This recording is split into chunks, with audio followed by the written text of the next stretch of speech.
Alors, bonsoir, madame, messieurs du conseil municipal, madame, messieurs également dans la salle. Et je ne sais pas si on est entré en onde, M. Gauthier. Oui, on l'y est, donc je salue ceux qui se joignent à nous également à la télévision. Donc, évidemment, il y en a aussi sur le web un peu plus tard, donc tous ceux qui peuvent nous écouter, je les salue.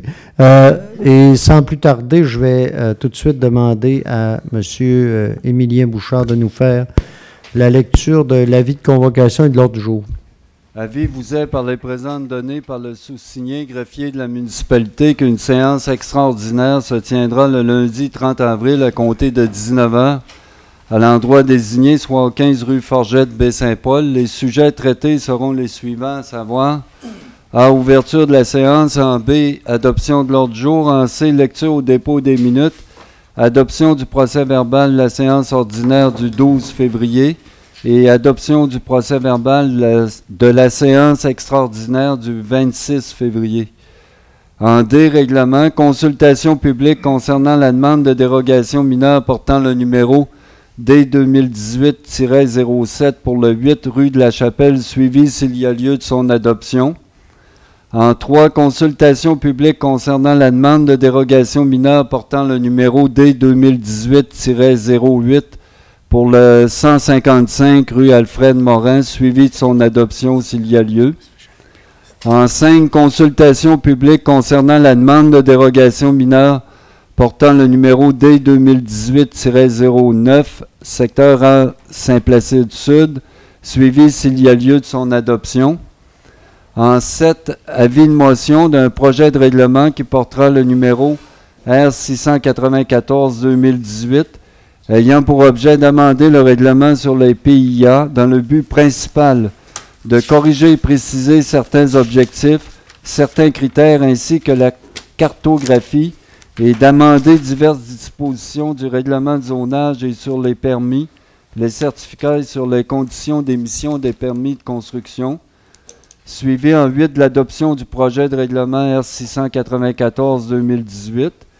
En 9, avis de motion d'un projet de règlement qui portera le numéro R698-2018, ayant pour objet d'amender le règlement de zonage dans le but principal d'ajuster certaines dispositions du règlement de zonage et de lotissement pour le secteur du domaine Charlevoix, suivi en 10, adoption du premier projet de règlement R698-2018.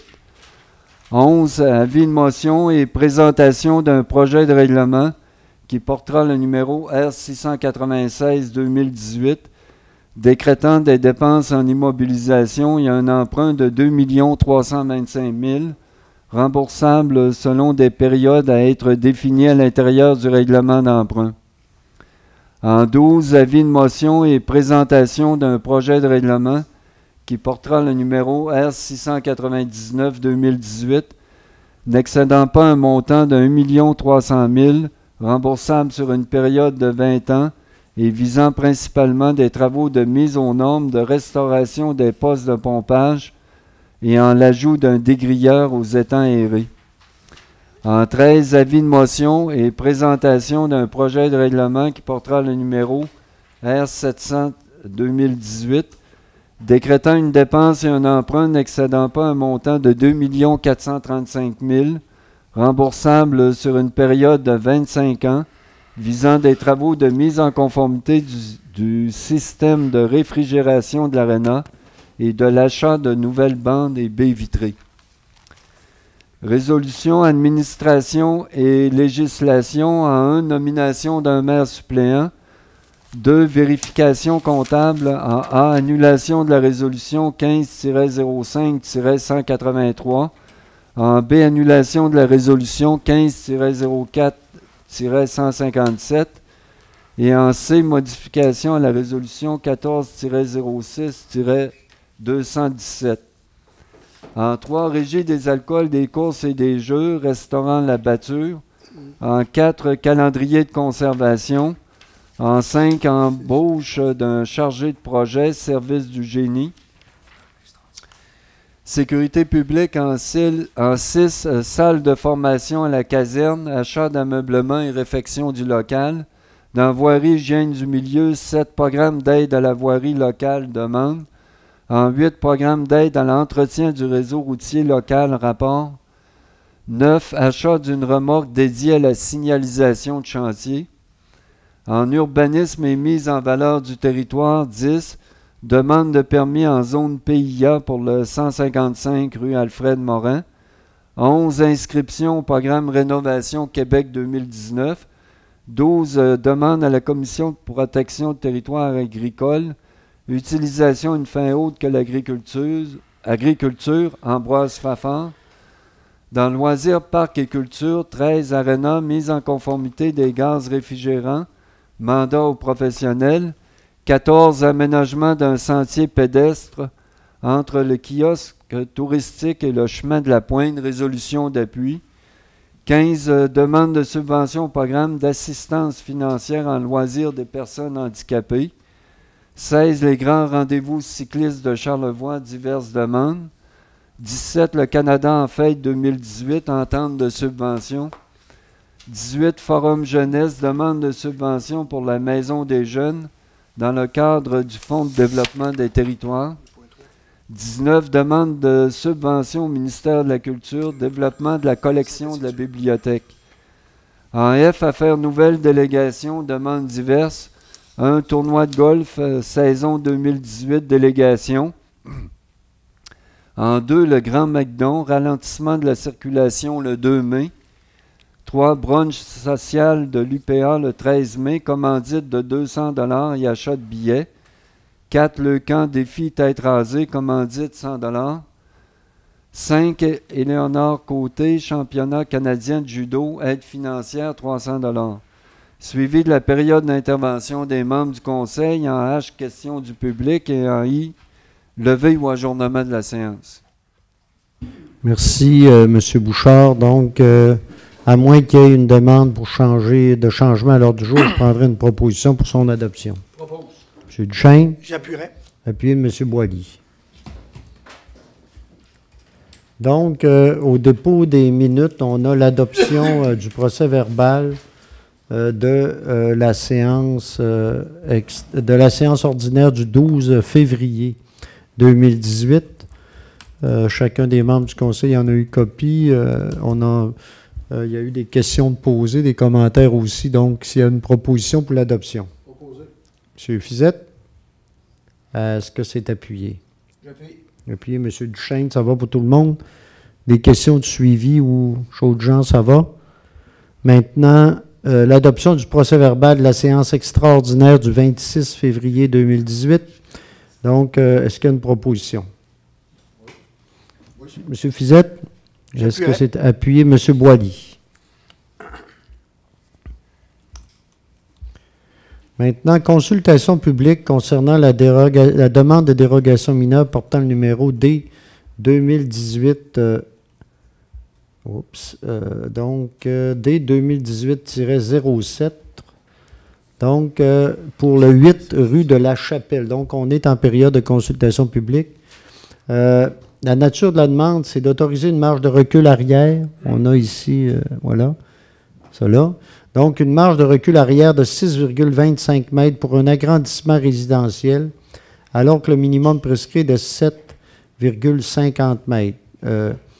Les commentaires ici qu'il y a du service d'urbanisme, c'est que l'agrandissement projeté sera implanté au même endroit où il y a une terrasse présentement. L'agrandissement projeté sera de la même hauteur que le bâtiment principal. Également, ce sera la même architecture que le bâtiment principal et comportera des revêtements extérieurs semblables. L'impact visuel de l'agrandissement par rapport au voisinage est faible dû à une haie de cèdre ainsi qu'à l'aménagement paysager déjà en place. Donc voilà. Est-ce qu'il y a des gens qui auraient des questions particulières ou des commentaires par rapport à cette demande-ci de dérogation mineure? Ça va. Je veux rappeler, que le comité consultatif d'urbanisme, vous savez que dans la loi, chaque demande de dérogation mineure doit être analysée par le comité consultatif d'urbanisme. Donc, la recommandation ici est positive. Donc, le comité consultatif d'urbanisme recommande au conseil d'accepter cette dérogation-là. Donc, ça va, je vais clore la période de consultation publique et demander une proposition au conseil en lien avec ce projet-là. Je propose. M. Boily, vous proposez donc l'acceptation de la dérogation. Oui. Ça va, c'est appuyé? Oui. M. Duchesne, ça va pour tout le monde? Maintenant, consultation publique maintenant concernant la demande de dérogation mineure D 2018-08 pour le 155 rue Alfred Morin. Donc, on a ici un croquis là, de l'implantation dans ce secteur-là. Donc, la nature de la demande, c'est en 4 volets. Donc, la première, c'est d'autoriser l'implantation d'un bâtiment complémentaire en cours avant, alors que c'est interdit. Autoriser une marge de recul de 5,8 mètres pour un bâtiment complémentaire, alors que le minimum prescrit est de 6 mètres. Autoriser dans un cul-de-sac un cercle de virage d'un diamètre de 27 mètres, alors que le minimum prescrit est de 30 mètres. Et autoriser une case de stationnement à 0 mètre d'une bordure de rue, alors que le minimum prescrit est de 1,5 mètres. Voilà. Évidemment, si cette dérogation-là arrive ici, c'est en lien aussi avec une situation particulière dans ce coin-là. Et on sait avec le type de projet qu'il y a là-bas suite à l'implantation et de la rue et de l'ensemble des bâtiments dans ce secteur-là, il y a des particularités là, qui nous mènent à cette demande-ci. Donc, voilà, telle que son utilité. Donc, les commentaires, il y a eu des commentaires. Ces commentaires-là, ils ont été faits au CCU. Ils ont eu l'information sur le bâtiment tel que son utilité et la justification de ses dimensions. Donc, parce que c'est quand même assez important comme bâtiment. Considérant que les travaux d'aménagement du terrain ont déjà été exécutés, donc les travaux d'aménagement dans ce secteur-là, ils ont été faits. Le terrain est, dans le cas ici du CCU, c'est les commentaires du CCU que je vous donne. Le terrain est assez vaste, le propriétaire pourrait évaluer une implantation ailleurs qu'en cours avant d'un bâtiment principal. L'aménagement paysager du terrain qui inclut des buts paysagères a été fait sans prendre en compte le bâtiment complémentaire. L'implantation du bâtiment projeté en cours avant aura un impact visuel majeur. Donc, il se situerait à seulement 5,8 mètres de la bordure de rue. L'implantation du bâtiment complémentaire projeté en cours avant aura un impact visuel majeur puisqu'il aurait des dimensions de 11,88 mètres par 5,48. Le cercle de virage est déjà aménagé. On dit ici, considérant qu'un cercle de virage conforme à l'article 38 du règlement de la semaine ne permettrait pas l'implantation du bâtiment de la phase 3. Donc, parce qu'on prévoit, on sait, il y a 2 bâtiments principaux dans ce secteur-là, il y a une projection d'un 3e. En lien avec la case de stationnement supplémentaire, ce qu'on nous dit, une demande de dérogation mineure a déjà été faite en juin 2017. Elle avait été autorisée conditionnellement à ce qu'il y ait 4 cases de stationnement autorisées et non 6, telles que proposées par le propriétaire. Les 4 cases de stationnement autorisées servent spécifiquement pour les ambulances et pour les personnes à mobilité réduite. Les autorisations obtenues se définissent comme suit: une case pour les ambulances et une case pour les personnes à mobilité réduite pour le bâtiment 1, ainsi qu'une case pour les ambulances et une case pour les personnes à mobilité réduite pour le bâtiment 3 projeté.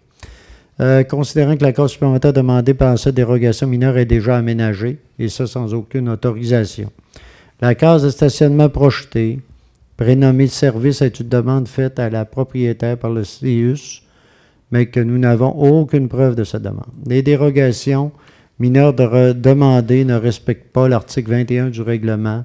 Donc, la dérogation n'est pas un moyen de répondre à la demande du requérant à sa convenance, un moyen d'éviter une modification au règlement d'urbanisme, une incitation au non-respect des règlements, un moyen de légaliser une erreur survenue dans l'ordre de la construction, un moyen de contourner le plan et les règlements d'urbanisme.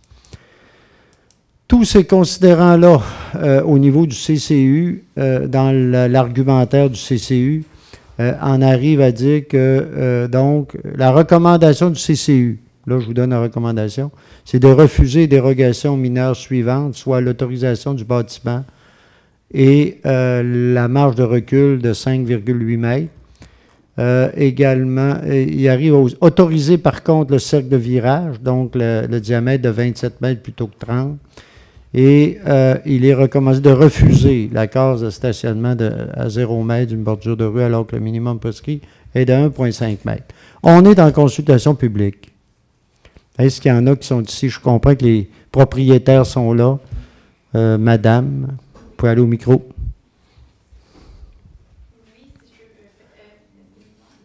Je pense qu'il n'est pas ouvert. Il y a un petit piton sur le micro, là, au-dessus.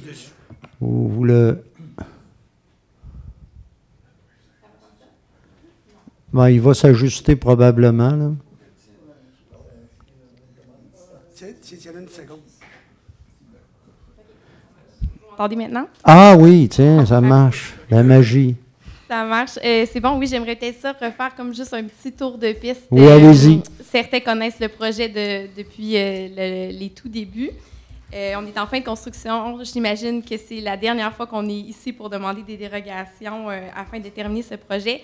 Au départ de l'histoire, on a répondu à un appel d'offres en un premier temps. Donc, on a des choses auxquelles on s'est engagé, des choses qui étaient demandées dans notre appel d'offres, juste pour qu'on se remette ça en tête. Et aussi, on répond aux besoins des usagers qui sont dans ces bâtiments-là. Là, on parle surtout du bâtiment 1, donc 20 personnes âgées qui résident au 155 Alfred-Morin. Quand vous parlez d'un appel d'offres, c'est par le CIUS, c'est l'appel d'offres du CIUS à laquelle vous avez répondu. Oui, exactement. Donc, on a gagné un appel d'offres qui nous a permis de bâtir les bâtiments. Donc, il y a dans le fond, on s'était engagé, si je parle du bâtiment de rangement en premier, dans le fond, on s'est engagé à construire des casiers de rangement pour chacun de nos résidents. Donc, pour les deux bâtiments, on a 40 résidents, donc 40 casiers de rangement.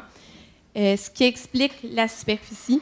Puis aussi, chacun des résidents a sa chaise de patio, dans le fond, qu'on remise là durant l'hiver, au-dessus du casier. Ce qui explique la hauteur de 9 pieds. Ce qu'on a fait, dans le fond, suite aux modifications de nos plans d'implantation au printemps dernier, on a retravaillé fort avec nos architectes paysagistes et l'architecte en bâtiment pour positionner au mieux possible le bâtiment de rangement. C'est le seul endroit qui est possible, dans le fond, sur tout le terrain. Le reste est occupé entièrement par les cours arrière, les cours latérales des résidents. Il reste juste l'espace en façade, en fait. Donc, on a choisi le meilleur angle et le meilleur endroit, ce qui va être le plus caché de la rue Alfred-Morin. Je comprends qu'il n'est pas caché à 100% sur la nouvelle rue, mais la rue Alfred-Morin, il est comme derrière la garderie, derrière un buton, derrière les headsets. On a retravaillé et réinvesti, dans le fond, pour que la finition extérieure soit un peu plus recherchée, que ça fonctionne bien, que ce soit en harmonie avec les bâtiments qui sont déjà là. Donc, les formes et les matériaux de finition qui ont été revus aussi vu le nouvel emplacement du bâtiment de rangement. Donc, un bâtiment de rangement, je veux quand même réexprimer sur le fait qu'on doit absolument le construire puisqu'on est engagé envers le gouvernement, envers le CIUS, à avoir nos casiers de rangement pour nos résidents. Puis maintenant, pour la case de stationnement, c'est arrivé un petit peu... Oui, en plus, elle est construite parce que c'est arrivé dans le bouleversement du printemps dernier, au moment où on devait faire les infrastructures et qu'il y a eu des changements apportés pour que ce soit une rue municipalisée. On est allé vraiment au minimum pour les besoins de la clientèle et les besoins d'accessibilité universelle envers lesquels on s'était engagé envers le CIUS. Nous avons la case pour l'ambulance, la case pour les personnes à mobilité réduite, puis une case de service. Puis cette case de service-là, dans le fond, ce à quoi elle sert le plus, c'est les infirmières du soutien à domicile et infirmiers qui viennent plusieurs fois par jour voir nos résidents, donc qui ont besoin d'une case de proximité parce qu'ils ont dans le fond, des grosses valises, les dossiers des clients, etc. Ou sinon, quand les familles viennent pour un aménagement ou un déménagement. Donc, on ne peut pas utiliser la case mobilité réduite ni la case ambulance, donc c'est comme un minimum de 3 cases de proximité. En même temps, je comprends que le règlement, c'est pour la sécurité, mais c'est un peu une petite rue desserte quand même parce qu'il n'y a pas une circulation très affluente dans ce secteur-là. c'est un petit peu les points que je voulais vous rapporter. Je ne sais pas si vous avez des questions ou est-ce qu'on peut faire dessus. Ça va? Oui, M. Boily. Madame Fort, bonjour. Juste pour vous demander, par rapport à votre aménagement paysager, pourquoi vous l'avez fait quasiment en même temps que les bâtisses se sont construites et ne pas attendre la fin du projet terminé avant de commencer à faire vos aménagements paysagers? Bien, c'était en étapes, dans le fond, mais l'aménagement paysager s'est fait après que la rue ait été terminée. Puis nous, on devait livrer pour le 18 septembre, clé en main, tout terminé, plus de travaux à faire, dans le fond. Ah, donc c'est ça s'est passé dans les deux. De concordance avec votre contrat. Exactement. OK. Maintenant aussi, tout à l'heure, je suis passé discrètement. C'est super beau, d'ailleurs. Hein? Merci. Mais l'aménagement, déjà, pour le local, le bâtiment, le complémentaire, vous avez déjà fait, si on veut, la maintenance, le fond de ça, là. Hein? Oui, l'endroit où la dalle va être installée. C'est du même effet, dans le fond, puisque déjà au printemps dernier, lorsqu'on a dû modifier nos stationnements pour la rue municipale, on savait que c'était le seul endroit, dans le fond, où le garage pourrait être implanté. Puis c'est une question de sous parce que la machinerie était là pour faire le paysagement. Donc, on a préparé le fond en même temps. Ça va? Ça va pour moi. C'est beau? D'autres, ça va? OK, merci. Je pense que c'est très clair, précis. Donc, voilà, maintenant, je sais que ce matin, on en parlait, je sais qu'il y avait une proposition, malgré là, ce que j'ai lu tantôt, il y a une proposition du Conseil qui s'en vient d'accepter l'ensemble de la dérogation mineure, donc les 4 éléments. Donc, je vais voir si le Conseil, là, s'il y a quelqu'un qui veut en faire la proposition. M. Fizette, est-ce que c'est appuyé? Je vais l'appuyer. Appuyé de? Ah, M. Pilote. Donc, Madame Lamy, vous allez demander le vote. Voulez-vous émettre certains commentaires? Oui, absolument. J'en ai pas beaucoup à faire parce que dans le fond, comme vous savez, je suis au CCU et puis je suis solidaire des décisions. Quand je suis d'accord avec les décisions que prend le CCU, les recommandations qu'il fait au Conseil. Quand je suis d'accord, forcément, je les défends, puisque j'ai déjà voté une première fois. Il n'y a pas d'éléments nouveaux, en tout cas dans ce que vous apportez ce soir, qui me permettent de changer mon avis par rapport à ce qui a été, par rapport aux recommandations du CCU. Je dois dire que j'ai beaucoup de malaise parce que à part ce qui est mentionné, ce que je ne répéterai pas, mais en d'autres mots, quand M. Boily vous demandait tout à l'heure par rapport à votre aménagement, vous dites que vous deviez régler parce que c'était votre contrat qui le spécifiait et tout ça. Dans votre contrat, si je vous ai bien entendu tout à l'heure, vous avez dit que vous deviez aussi avoir, pour vous conformer au contrat, avoir un immeuble de rangement. Donc déjà, au moment où vous avez fait votre aménagement, vous saviez que vous deviez avoir un immeuble de rangement. Alors, c'est pour ça que j'ai de la misère un peu, j'essaie de comprendre pourquoi, si vous le saviez à ce moment-là, pourquoi, en faisant votre aménagement, parce qu'on a trouvé, nous, en regardant les plans, parce que là, on ne les a pas au complet ce soir, on les a en plus gros, là, on a trouvé un endroit où l'aménagement était fait, ou qui aurait bien fait pour le bâtiment en question, et qui n'aurait pas eu les inconvénients qu'on reproche à ce bâtiment-là qui se trouve en façade, face à une rue. Et vous auriez pu le faire à ce moment-là et puis compléter vos aménagements. Ça fait que j'ai de la misère, moi, dans la séquence et dans la chronicité de ce que vous invoquez, j'ai un peu de misère avec votre décision de quand même placer le bâtiment en question là où vous le demandez maintenant, alors que vous auriez pu, avant de compléter vos aménagements, le placer à un endroit qui est beaucoup plus favorable, où vous aviez le terrain suffisamment pour le faire. Je vous avoue que ça, je comprends mal, mais de toute façon, je suis minoritaire. Je vais juste expliquer ma position, là. J'ai de la difficulté un petit peu à saisir la logique de votre démarche, en l'occurrence. Oui, ça va?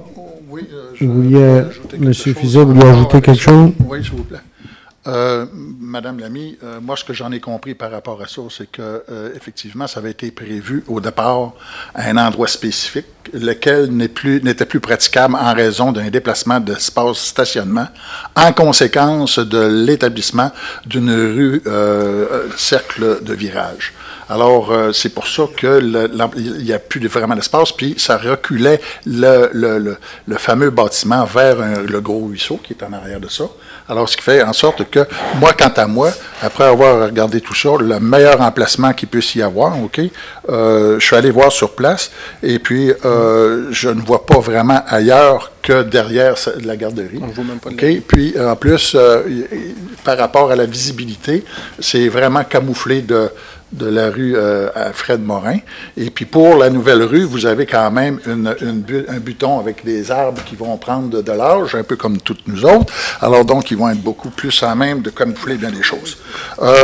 Il y a question pour Global, le dégagé du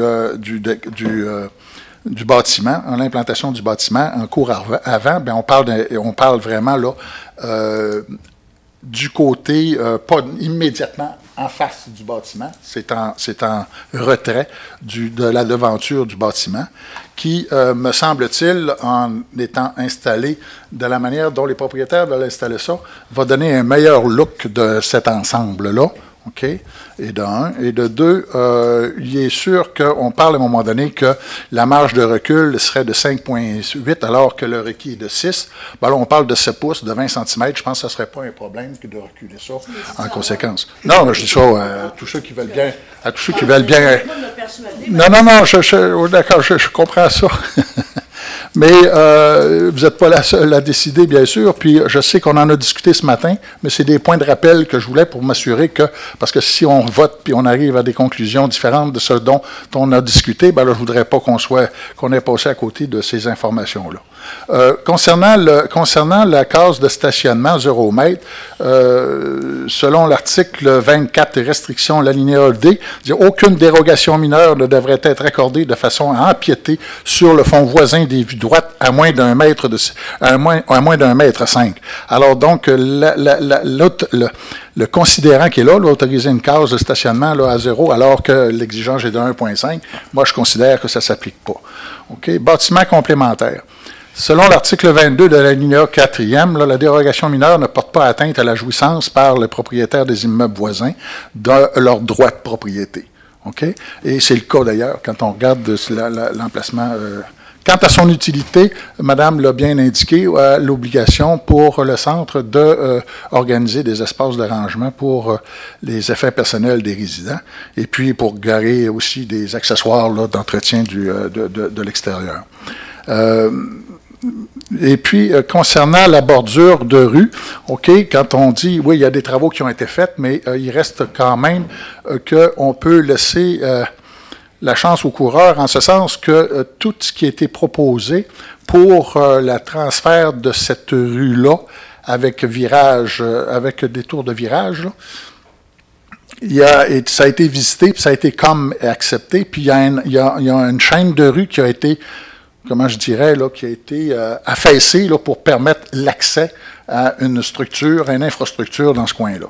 Alors, je pense qu'on ne peut pas vraiment blâmer là, ces gens-là d'avoir présumé qu'il ne serait pas inadéquat que de prévoir l'aménagement d'un fond de terrain. Il est en caillou, en plus, au pire, ça se met du gazon si jamais c'était refusé.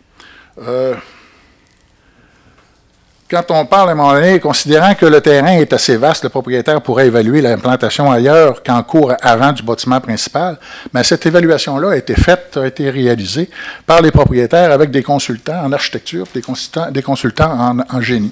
Alors donc, là, dernièrement, okay, quand il a été question là, de tout cet aménagement-là, en rapport avec la rue et tout ça, là, ça a tout été révisé. Parce qu'évidemment, par cette installation-là, ce que j'en ai compris, c'est que ça amenait beaucoup de changements là, dans le positionnement là, des infrastructures pour le stationnement, des infrastructures pour le bâtiment secondaire, complémentaire. Alors donc, c'est sûr qu'à quelque part, ils ont consulté un ingénieur du projet et puis l'architecte du projet. Concernant l'aménagement paysager du terrain qui inclut des bits paysagères, qui a été fait sans prendre en compte le bâtiment complémentaire, bien, moi, ce que je peux dire là-dedans, c'est que les buts qui sont incluses n'affectent en rien l'emplacement du bâtiment complémentaire, qui demeure toujours impossible de le situer à l'arrière d'un quelconque bâtiment, que ce soit le bâtiment 1, 2 ou 3. Alors donc, ce n'est pas les buts qui peuvent faire cette différence-là. Dans le considérant du bâtiment complémentaire projeté en cours avant aura un impact visuel majeur. Bon, moi, je prétends qu'il va être négatif, là, tel qu'appréhendé, puisque ça ne tient pas à lui seul en raison du fait qu'il serait situé en arrière d'un stationnement arrière de la garderie, qui est la propriété voisine.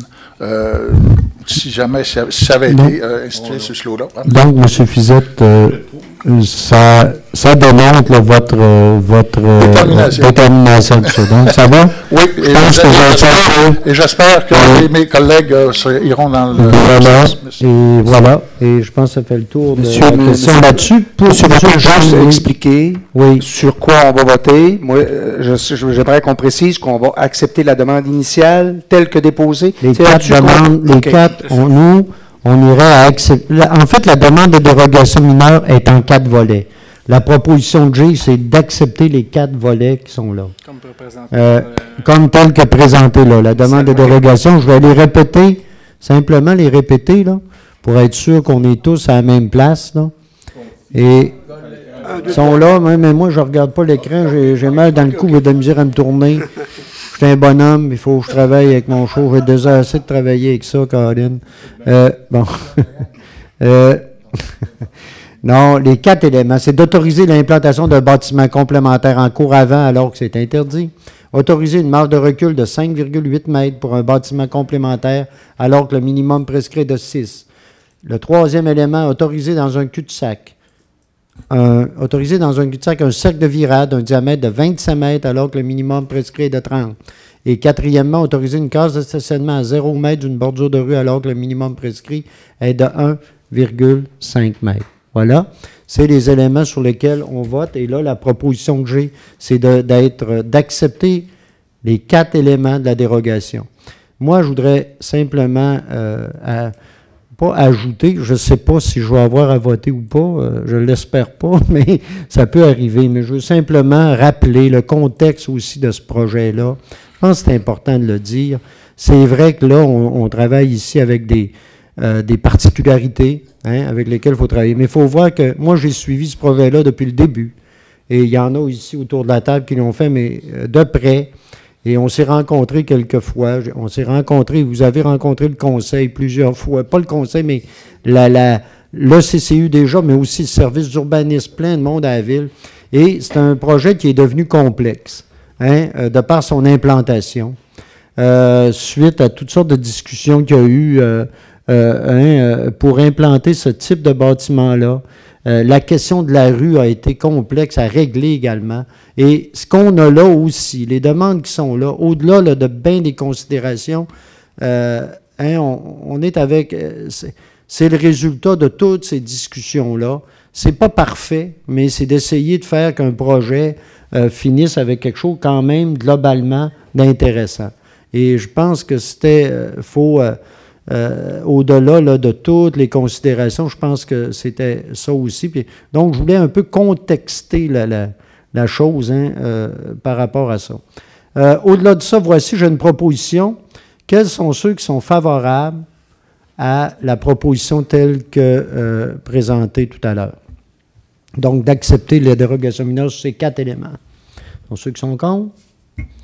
Madame, donc, c'est accepté majoritairement. M. Fortin, si vous me permettez, une sous-question. Oui. Parce que le secteur est sous crédit de taxe. Est-ce que le bâtiment complémentaire va faire aussi partie? Je n'ai pas pensé ce matin de poser la question. Je ne sais pas. Probablement que oui, là, mais là, il faudrait voir. Normalement, c'est l'ensemble du projet. Ah, OK, là. C'est beau. Vous pouvez faire une autre demande pour le crédit de taxe. Mais là-dessus, là, je ne me prononcerai pas. Là, je ne sais pas du tout. Il y a des particularités à ça. Là. C'est très précis, très particulier. Donc, je ne me prononcerai pas là-dessus. Oui. Monsieur, j'ai peut-être une question à poser, peut-être à demander aux monsieur, dames. Par rapport à l'élément, aux espèces de petits triangles qui ont près de votre, maintenant, de votre bâtiment complémentaire, il n'y aurait pas possibilité de mettre, mettons, des arbres un peu qui viendraient cacher un peu le bâtiment pour arriver dans une espèce d'allée, là, mettons, entre le bâtiment en haut, là. Entre la garderie, M. Forbes, Mme Forbes, excusez-moi, M. Simard, entre la garderie et votre bâtiment complémentaire, là, mettre peut-être un aménagement d'arbres qui viendrait un peu atténuer le visuel de votre bâtiment complémentaire. Mais d'un coup, il est beau, là. OK, j'ai pas vu. C'est bon. Parfait. Puis tout d'un coup, il est beau, ce bâtiment-là. Je me suis pas rendu là. Mais tout d'un coup, il serait beau, ce bâtiment-là, on ne sait jamais. Mais, oui. Je voulais juste compléter, Ghislain, en plus, c'est qu'il y a une aide à CED qui est installée bon. lors de la clôture. Je rappelle que la consultation publique est passée. Là, on va passer au point suivant, qui est, j'ai une bonne réunion ce soir, là, il y en a donc, on serait à consultation publique sur la dérogation mineure D 2018-09. Donc, c'est pour... M. Duchesne enregistre qui s'est retiré. C'est retiré. M. Bouchard, on va le noter là-dessus. Bon. Donc, le lot, c'est pour le lot 4302-541, qui est situé dans le rang Saint-Placide Sud. Donc, la nature de la demande de dérogation mineure ici, c'est d'autoriser une superficie au sol de 53,6 mètres carrés pour un refuge, alors que le maximum prescrit est de 31 mètres carrés. En fait, voilà. Donc, voici ce qu'on nous dit ici. L'agrandissement du refuge a été fait sans autorisation, sans permis. L'agrandissement est de 23,78 mètres. En fait, l'agrandissement, c'est une verrière.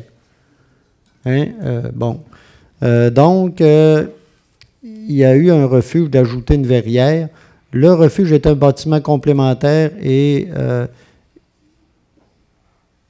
un refuge est un bâtiment complémentaire pour un chalet, un usage principal. Il est interdit de transformer un refuge en chalet, car le lot est enclavé. Les membres du comité considèrent que les exigences applicables donc à l'article 145.2 de le règlement sont rencontrées autrement. Donc, la recommandation du CCU, c'est de refuser la demande de dérogation mineure, recommande au Conseil. Ce qu'on comprend, si on le voit globalement, finalement, c'est un refuge, mais que les propriétaires ont ajouté une verrière au refuge, donc qui vient ajouter, c'est considérer la verrière comme un agrandissement. Donc, qui normalement n'est pas permis pour ce type de bâtiment-là et dans ce secteur-là. Donc, et la demande de dérogation mineure, c'est pour pouvoir permettre de conserver la verrière à ce niveau-là. Donc, voilà en gros. Je pense que monsieur est propriétaire. La demande vient de vous, là. Oui.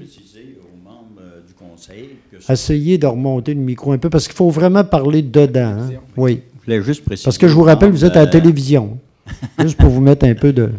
Je voulais préciser aux membres du Conseil que c'était une galerie fermée. Il n'y a rien de... Il n'y a pas de poids, il n'y a pas d'isolation. Il n'y a rien qu'on peut rester là-dedans à l'année. Là. C'est juste pour profiter un peu plus longtemps de la saison qui sont trop courtes. Là. Être à l'abri de la pluie, puis après ça, du vent un peu. C'est toutes des portes patio, puis le toit est en plastique gondolé. Ça fait qu'il n'y a rien là pour faire un agrandissement, pour être plus confortable, si on peut dire. C'est juste un annexe pour profiter un peu plus longtemps de la saison, tout simplement. Voilà, je pense une explication. Est-ce qu'il y a d'autres personnes qui sont ici? On est en consultation publique, qui auraient quelque chose à ajouter, des questions ou commentaires? Sinon, je vais être lors de la période de consultation publique. Et maintenant, par rapport à la demande qui nous est faite là, je rappelle que le CCU, sa recommandation, c'est de refuser la dérogation. Mais je sais que ce matin, il y a eu des discussions là où je pense qu'il y avait des gens qui disaient qu'il pourrait y avoir une résolution qui vienne accepter la dérogation. je ne sais pas, là, je vais prendre une proposition du conseil. M. Boilly. Je vais peut-être poser une question, M. Tremblay. Allez-y. Mais j'étais en période de consultation publique, vous n'auriez pu, là. Mais on va continuer après. Allez-y. M. Tremblay, on voit dans votre photo que la galerie c'est correct. n'est pas fermée. La galerie avec la verrière, elle n'est pas fermée.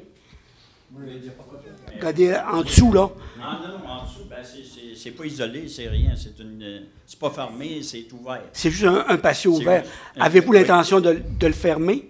Non, moi, ça va rester comme ça. Le chalet n'est pas fermé non plus, parce que là, c'est la neige qui le cache. Mais le chalet est sur des poteaux de bois. Là. Des pilotis. Des pilotis, oui. C'est ça. OK. Ça répond, M. Boilly? Merci infiniment. Bon, OK. S'il y a d'autres questions là, pour M. Tremblay, là, parce que là, j'ai allongé un peu la consultation. Est-ce qu'il y a d'autres questions, M. Tremblay? Non. Ça va? Puis, ni des membres du conseil. Donc, est-ce que j'ai une proposition quelconque, là? Proposer accepter la dérogation, oui. M. Fizette? Oui. Est-ce que c'est appuyé? Je vais l'appuyer. OK.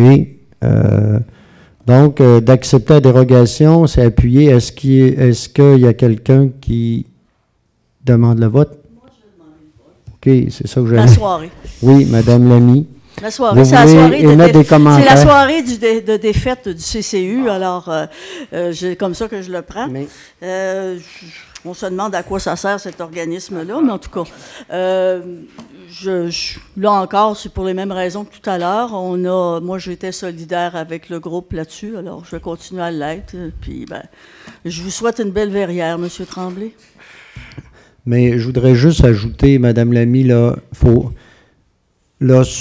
dites la soirée de défaite du CCU, je pense que faut pas l'analyser comme ça. Je comprends que vous pensiez ça, oui, je comprends. Mais que vous le vivez, je comprends, mais moi, je veux quand même ajuster certaines choses, de dire que les recommandations du CCU, vous savez, c'est des recommandations.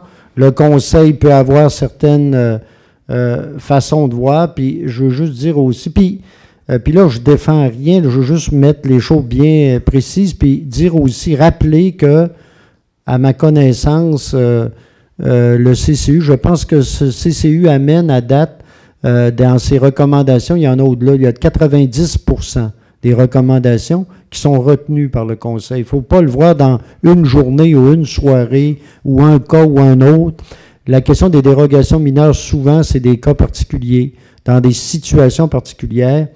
Et il arrive parfois qu'il y ait des différences de vue entre le CCU et le Conseil, puis ça n'enlève rien à personne. Pour moi, il ne faut pas le voir comme étant quelque chose qui enlève quoi que ce soit. Et là, au-delà des décisions qui sont prises. C'est dans ce cadre-là que je voulais l'amener.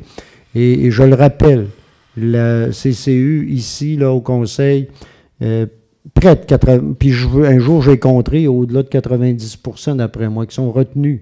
Et moi, en tout cas, peu importe les positions, pour moi, et la décision qui va être prise là, pour moi, ce n'est pas du tout une remise en cause de ce que le CCU peut faire. Voilà. Ou même notre service d'urbanisme également peut le faire. Il faut le voir. Pour moi, je continue de le voir comme ça. Donc, j'ai une proposition. Est-ce qu'il y en a qui veulent ajouter, qui ont des choses à ajouter? J'irai peut-être ici. Monsieur Pilote? Ce soir, dans le fond, moi, de mon côté, c'est pas un désaveu envers le CCU. J'y vois plus dans l'optique des citoyens auxquels c'est un refuge et non un chalet. Comme le propriétaire du terrain l'a mentionné tantôt, c'est pas une habitation qui peut être habitée en plein hiver, c'est pas isolé, tout ça, c'est vraiment pour la plaisance, au prix auquel les gens paient pour les terres à bois, que ce soit les taxes, tout ça. Je crois que c'est important quand même de pouvoir en profiter et d'avoir un petit peu de loisir là. Fait que moi, je vous appuie dans cette demande. Bon, d'autres commentaires? Ça va? Donc, j'ai une proposition pour accepter la dérogation telle que présentée. Donc, quelles sont... donc, je rappelle, la dérogation, c'est d'autoriser une superficie au sol de 53,6 mètres carrés pour un refuge, alors que le maximum prescrit est de 31 mètres. Et je rappelle que si jamais est accepté, ça reste un refuge, ça, là. Hein? Bon, je veux bien le rappeler. Et là, donc, quels sont ceux qui sont favorables? Ceux qui sont contre? Ça va? Donc, c'est accepté majoritairement. Maintenant, avis de motion. Gaston, y a-tu quelqu'un qui est allé chercher Gaston? Il était à l'autre bout, la télé, là-bas. Ah, il était pas loin. OK. Donc, maintenant, avis de motion d'un projet de règlement qui portera le numéro R694-2018. Donc, ayant pour objet d'amender le règlement sur les PIA dans le but principal de corriger et préciser certains objectifs, certains critères, ainsi que la cartographie et d'amender diverses dispositions du règlement de zonage et sur les permis, les certificats et les conditions d'émission des permis de construction. Donc, ce règlement-là vient suite à l'usage de nos règlements d'urbanisme, de nos nouveaux règlements, qui sont encore nouveaux. Suite à l'usage, on s'est aperçu qu'il y avait parfois des imprécisions, des erreurs, des fois des omissions, des concordances aussi entre les cartes des zones et les zones comme telles et les règlements de zonage. Donc, il fallait préciser ces choses-là. Et c'est ce qu'on a fait ici. Le Conseil a pu en prendre connaissance, a pu faire ses commentaires. Et donc, on en arrive ici à présenter l'avis de motion. Donc, est-ce qu'il y a quelqu'un qui présente l'avis de motion? Je vais la présenter. M. Boily. Voilà. Et maintenant, l'adoption du projet de règlement R694-2018. Donc, est-ce qu'il y a une proposition? Je vais le proposer, Madame Lamy s'est appuyée de... Alors, je vais l'appuyer, mais avec une question, Duchesne. M. Fortin, Oui. comme le commentaire que j'amenais ce matin, il va être inclus, M. Bouchard, comme de quoi ce qu'on a demandé là, à l'ajout de la grille orange, qu'elle ne fasse pas partie de la résolution?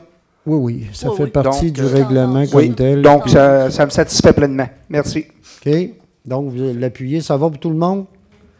Maintenant, avis de motion d'un projet de règlement numéro R698-2018, dont l'objet est d'amender le règlement de zonage dans le but principal d'ajuster certaines dispositions du règlement de zonage de lotissement pour le secteur du domaine Charlevoix. Donc, pour le domaine Charlevoix,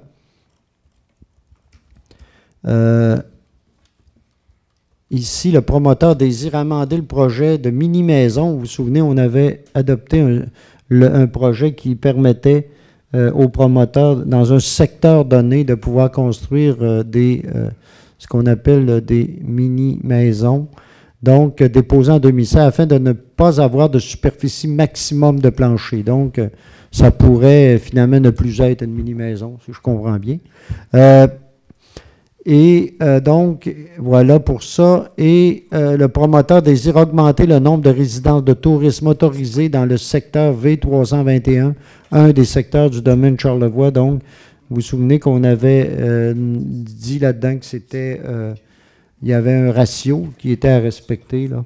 Et on viendrait ici, pour un secteur donné, là, augmenter, mais on l'augmenterait à... On va aller voir, par exemple. C'était 15 %. Hein? OK. Voilà. Et voilà où on en serait. Donc, voilà. Est-ce que quelqu'un présente l'avis de motion? Oui. Monsieur Fizette. Maintenant, le premier projet de règlement, est-ce que j'ai une proposition? Je propose. Monsieur Duchesne, c'est appuyé. Ghislain, moi. Monsieur Boily. Ghislain, oui. C'est correct, Ghislain. Monsieur Boily, ça va. Désolé. Monsieur le maire, oui. Est-ce que je peux poser une question? Allez-y, Madame Lamy. Il y a quelque chose qui m'intrigue dans Allez-y. que je ne saisis pas très bien. Oui. Sur le 15 ça va, parce que oui. c'était le PAE. Oui. Mais sur la proposition là, de ne plus avoir de superficie maximum de plancher, par rapport aux mini-maisons, dans mes souvenirs, parce que c'est pour ça là, que je suis un petit peu embêtée, parce qu'il y avait deux éléments dans les demandes du promoteur. Il y avait la demande pour 15 respecter ce que le PAE disait, mais ce que j'avais compris, puis je trouve ça drôle comment c'est formulé ici, parce que vous, M. Bouchard, vous pourrez me corriger, là, mais ce que j'avais saisi, c'est que le promoteur souhaitait, lui, pouvoir...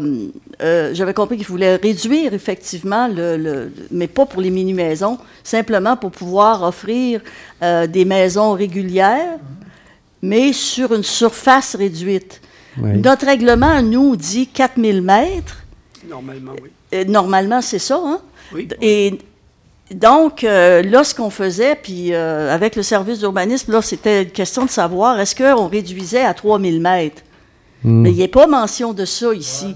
Fait que je trouve ça un peu embêtant parce que, en fait, ça a des conséquences. Je veux juste que le Conseil sache là, que si on passe de 4000 mètres, qui est la surface partout, là, habituellement, puis qu'on réduit à 3000 mètres, c'est une décision qu'on peut prendre, mais sauf que ça a des conséquences. Fait que c'est pour ça que je suis un petit peu embêtée avec la formulation. Là. Ben, c'est un peu, effectivement, on se sert là, de la taille des maisons plutôt que la taille des... Oui, bien, c'est ça. C'est un peu particulier, ça mériterait des explications. Écoutez, on peut accepter, c'est un premier projet de règlement qui peut être en cours de route, hein, qui peut être modifié en cours de route, M. Bouchard, hein? Pardon? On peut oui, revenir. Mais je veux signaler, oui, non, c'est important. Je voulais le signaler parce que je trouve ça un peu embarrassant. Là, c'est pas clair. Mais de toute façon, on aura sûrement les explications plus précises en cours de route. Vous allez noter, ce projet-là va faire partie, de toute façon, il va y avoir une consultation sur ce projet-là. OK. Oui, donc, ça permettra de répondre à certaines choses. Puis si on a des ajustements à faire à ce moment-là, on les fera. Merci, M. le maire. OK? Ça va? M. Bouchard, c'est noté, puis ça va comme ça. OK? Donc, j'avais une proposition en lien. La proposition est acceptée, si je comprends, mais on comprend aussi qu'il y aura sûrement des explications à donner. Là. Oui. Ça va? Maintenant, en D11, avis de motion et présentation du règlement R696-2018 décrétant des dépenses en immobilisation. Donc, ici, on y va. C'est un règlement au montant de 2 325 000 $. En fait, ici, c'est un règlement c'est un règlement qu'on dit parapluie, comme on fait maintenant chaque année, qui contient donc plusieurs éléments de notre plan triennal en immobilisation en un seul règlement. Et par la suite, quand on fait les projets, on y va par décret, donc par résolution du Conseil. Et ici, on aurait les principaux éléments du règlement parapluie. Ici, il y aurait pour des équipements, bâtiments et véhicules lourds, 1 315 000 $. Et pour des infrastructures dont voirie, aqueduc, égouts et honoraires, donc 1 10 000 $. Puis si on va plus loin dans les projets comme tels, là, rappelez qu'il y a les projets compteurs d'eau là-dedans. Donc le projet compteur d'eau pour l'option... Une option, là, c'est bien une option dispositif anti-retour, c'est 400 000. Il y a installation des compteurs d'eau. Vous vous souvenez qu'on a l'obligation, hein, on l'a déjà décidé, 180 industries, commerces et institutions qui auront des compteurs d'eau, ça va être obligatoire, 180, et 60 résidences, c'est un montant de 450 000 $. Pour ce qui est du revêtement de l'hôtel de ville, vous savez qu'on a ici le fibrociment qui souffre. Et donc, on change le revêtement, c'est un montant de 215 000 $.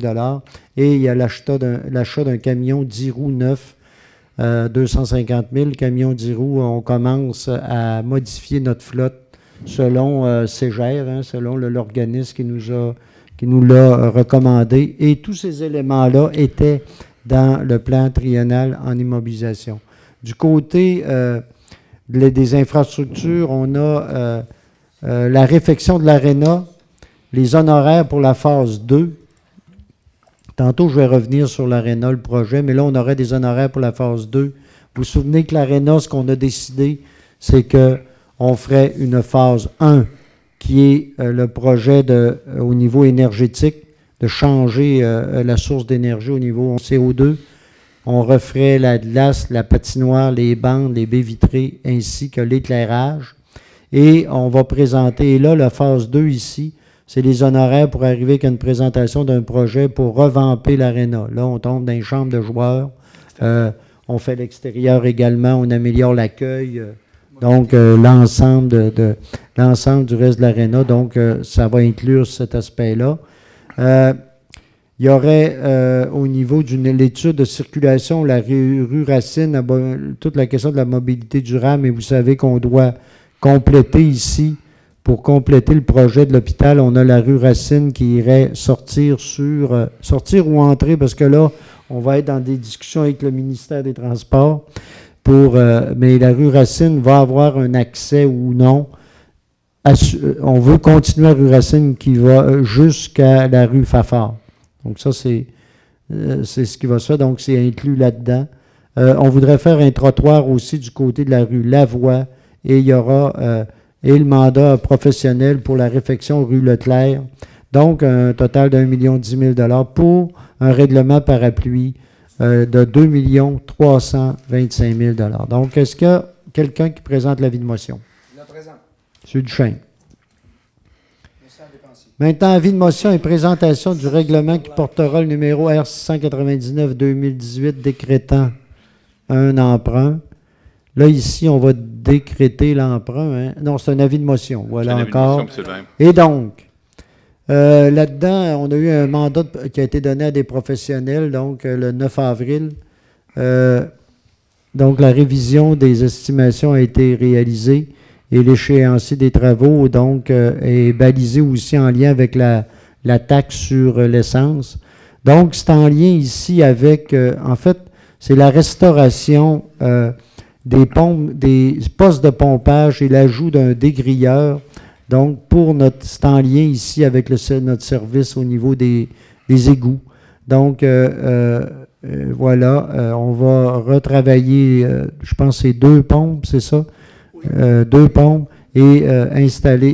L'idée étant, évidemment, en travaillant sur ces 2 pompes-là, on va ici, ça va nous coûter beaucoup moins cher en énergie parce qu'elles n'arrêtent pas de travailler, ces pompes-là. Là, on va les retravailler pour qu'elles nous coûtent moins cher. Puis, on va améliorer aussi toute la question des déversements qu'on peut avoir des chauds de gens. Le dégrilleur, bien là, il nous permet d'avoir un meilleur traitement des égouts à nos lieux, à nos bassins aérés là-bas.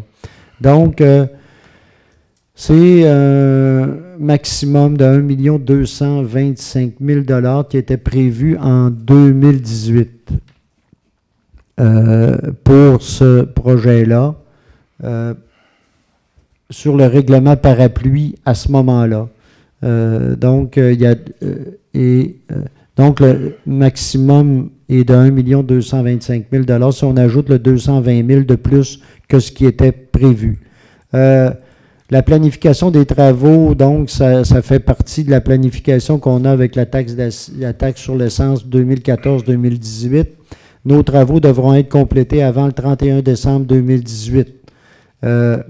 Et donc, si on veut respecter l'échéancier, c'est comme ça. Il y a le préachat des pompes et du dégrilleur. Certains délais hors de notre contrôle pourraient quand même affecter la planification, mais on veut essayer de faire ça le plus rapidement possible.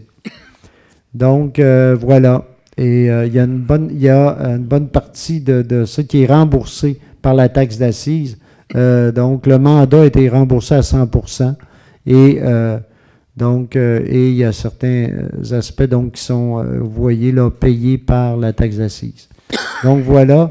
L'estimation, restauration des postes SP1, SP2, 1 300 000 puis on exclut de ça, évidemment, les travaux des honoraires professionnels.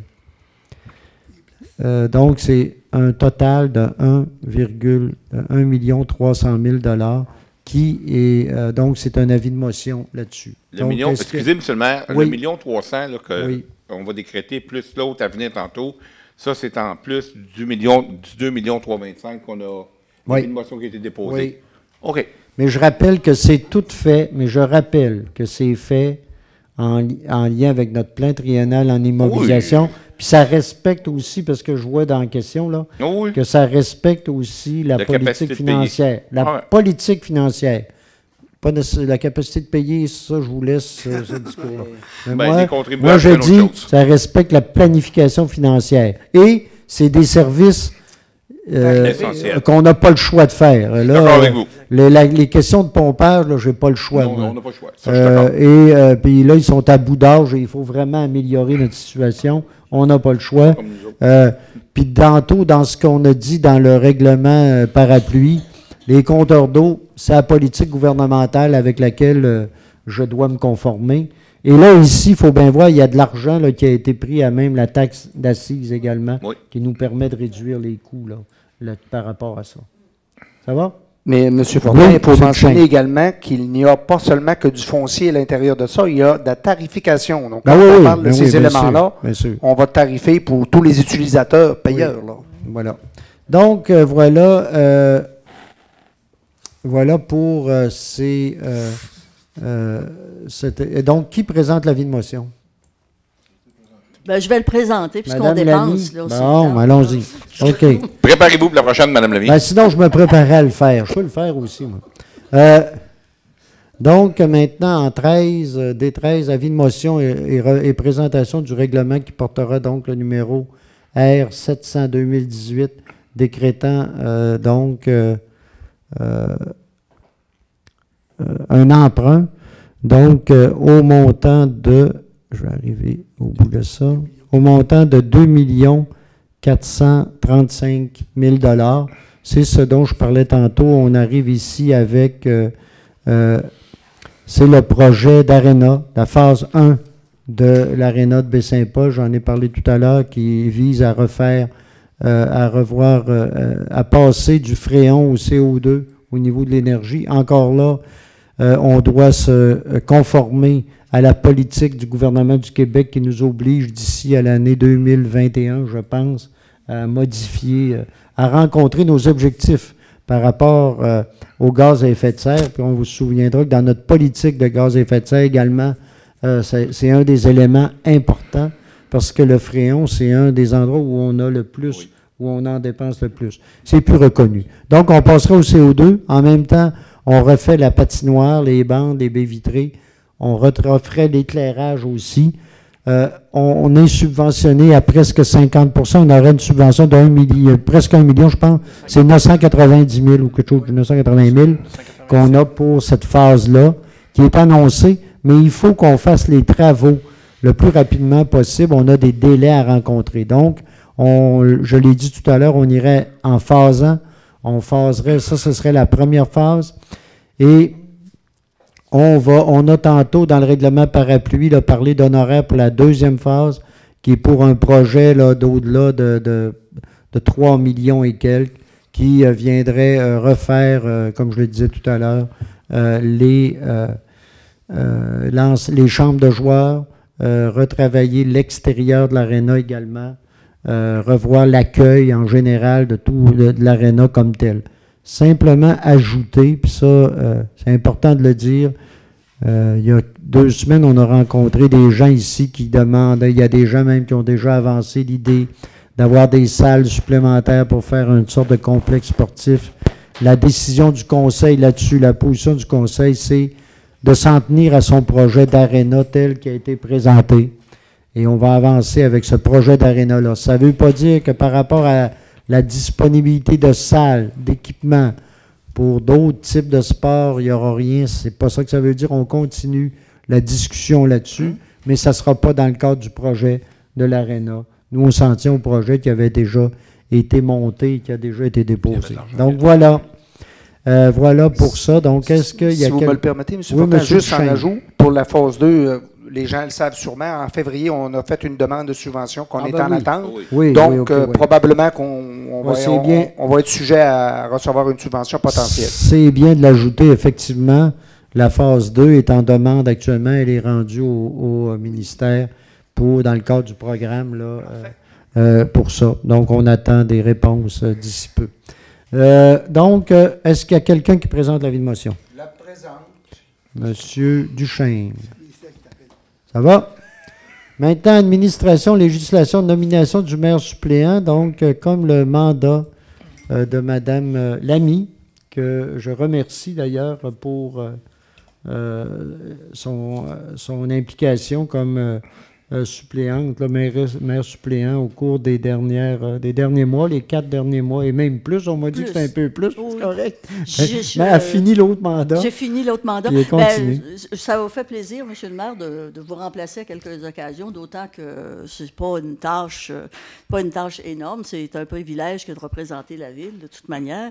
Puis, pour ceux qui s'inquiètent, même si j'ai fait plusieurs mois, j'ai pas plus de salaire. Effectivement.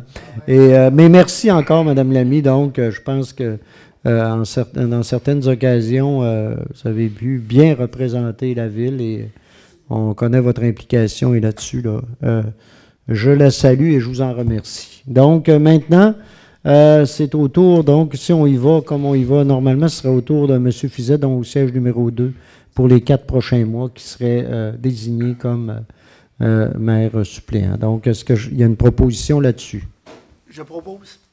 Boily, appuyé de M. Pilote. OK. Ça va. Vous acceptez, M. Fizet? Oui. Vous ne savez pas ce que vous venez d'accepter là, vous. OK.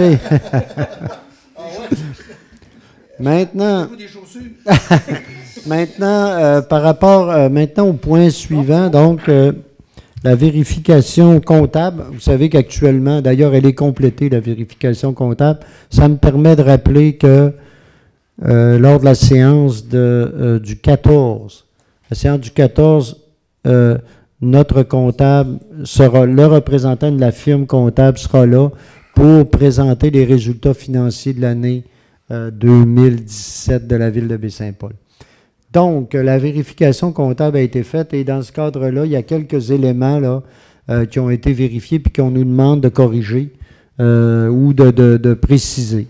Donc, M. Bouchard, voulez-vous... oui, allez-y. Il y en aurait 3, on irait avec la A, oui. Première résolution, le numéro 1505-183. C'était une résolution concernant un montant là, pour l'agent patrouilleur vert au montant de 10 000 qui avait été réservé à même le surplus libre. Donc, étant donné que ça n'a pas été utilisé, c'est d'annuler la résolution. Ça va, on se rappellera que, par contre, on va travailler cet été avec des cadets de la Sûreté du Québec. Il y a une entente, là, on va annoncer ça plus précisément dans les prochaines semaines. Donc, une proposition pour annuler cette résolution-là. M. Duchesne, appuyez M. Fizet. Maintenant, la B, donc la résolution 1504-157. C'est un montant qui avait été prévu pour le scellement de fissures. Puis, ça n'a pas été effectué, considérant que le Conseil a le projet de réfection du chemin Saint-Laurent dans le PTI 2018. Donc, je prendrai une proposition là-dessus. Proposé. M. Fizet, c'est appuyé? Oui. M. Boily. Maintenant, la C, donc la modification de la résolution 1406-217.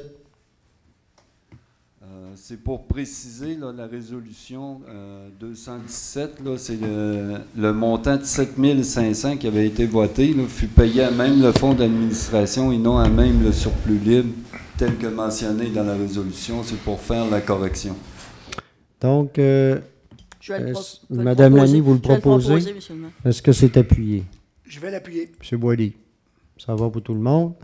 Maintenant, une demande au niveau de la régie des alcools, des courses et des jeux pour le restaurant La Batture. Donc, c'est une demande de permis d'alcool. Donc, un restaurant pour vendre, incluant la terrasse.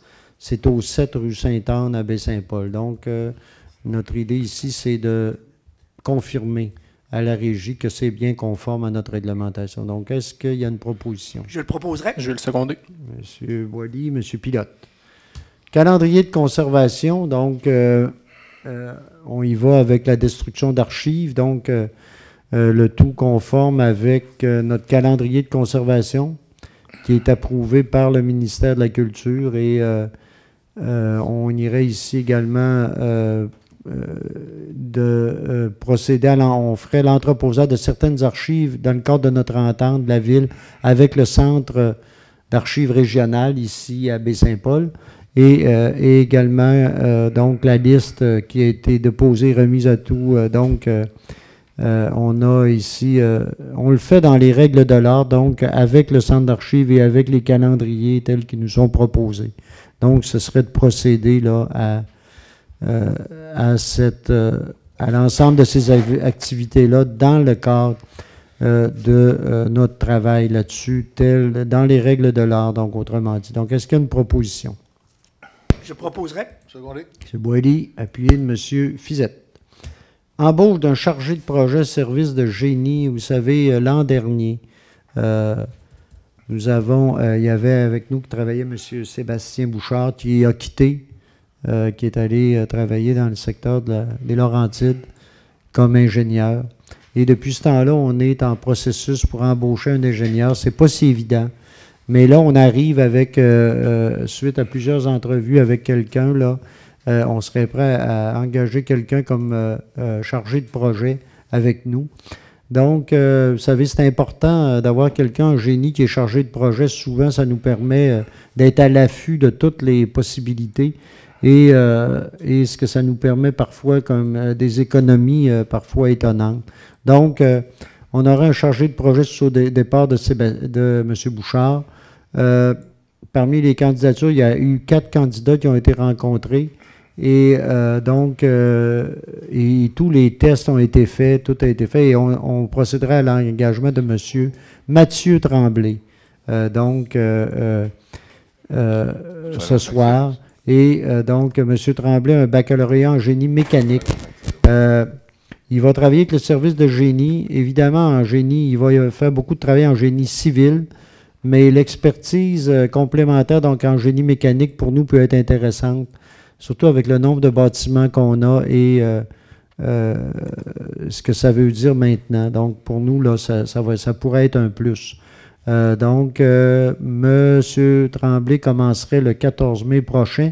En plus, c'est intéressant parce que c'est quelqu'un d'ici, je pense, qui travaille actuellement à Québec et qui pourrait revenir à Baie-Saint-Paul. Donc, c'est intéressant là-dessus. Donc, est-ce qu'il y a une proposition? Je le proposerai et j'appuie.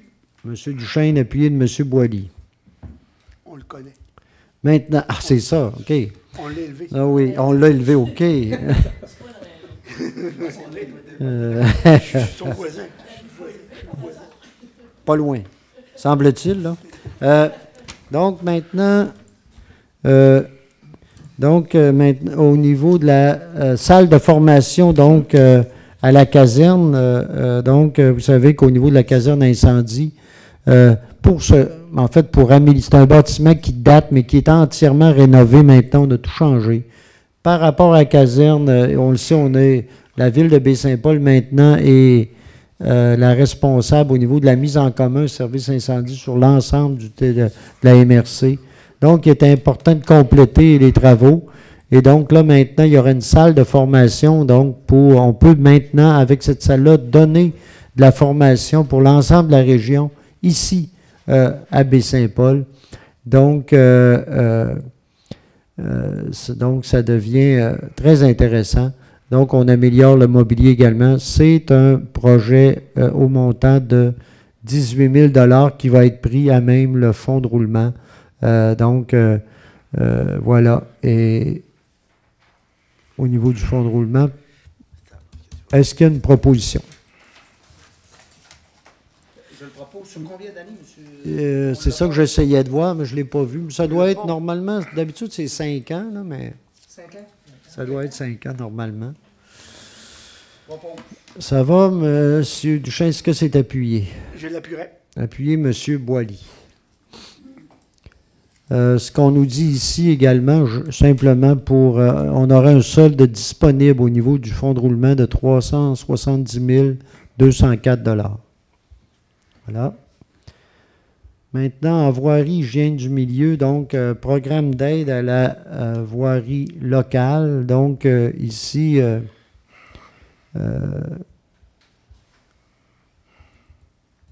donc c'est une enveloppe discrétionnaire et nous, on doit faire on va demander 75 000 $ là-dedans, entre autres pour la rue Drapeau, vous savez, une rue sur laquelle il y a des faibles, donc pour disponibiliser certains terrains en construction dans ce secteur-là. Donc, il faut, nous, qu'on envoie ça le plus rapidement possible. Donc, est-ce qu'il y a une proposition? Monsieur Fizette s'est appuyé. J'appuie. Appuyé de Monsieur Boily. Maintenant, programme d'aide à l'entretien du réseau local. Donc, pour l'année 2017, dans le cadre du programme, il faut ici, nous, qu'on envoie. On a chaque année maintenant, depuis que maintenant les routes appartiennent aux municipalités, il y a un montant qui nous est desservi pour nous aider à faire des compensations, pour nous aider à l'entretien courant et préventif des routes locales. Donc, ici, on identifie les interventions qu'on a réalisées pour être certain qu'on a accès à cette mirifique subvention pour 100 quelques kilomètres de route de 50 quelques mille piastres. Mais quand même, c'est important. Et donc, est-ce qu'il y a une proposition là-dessus pour accepter le rapport tel que présenté? Je vais proposer, M. le maire. Ça va. Proposer, Mme Lamy, est-ce que c'est appuyé? Appuyé. Appuyé, M. Fizette, et bien démontré que cet argent-là a été dépensé sur les routes locales de Baie-Saint-Paul. Je suis à peu près convaincu que ça l'a été. Surtout pour la rue Drapeau. Oui. Là, hein, on en doute non, mais là, on est sur l'ensemble des routes du réseau local en dehors du périmètre. Et écoutez. Donc, voilà. Maintenant, l'achat maintenant d'une remorque dédiée à la signalisation, donc tel qui avait été prévu, tel qui a été prévu au plan triennal en immobilisation.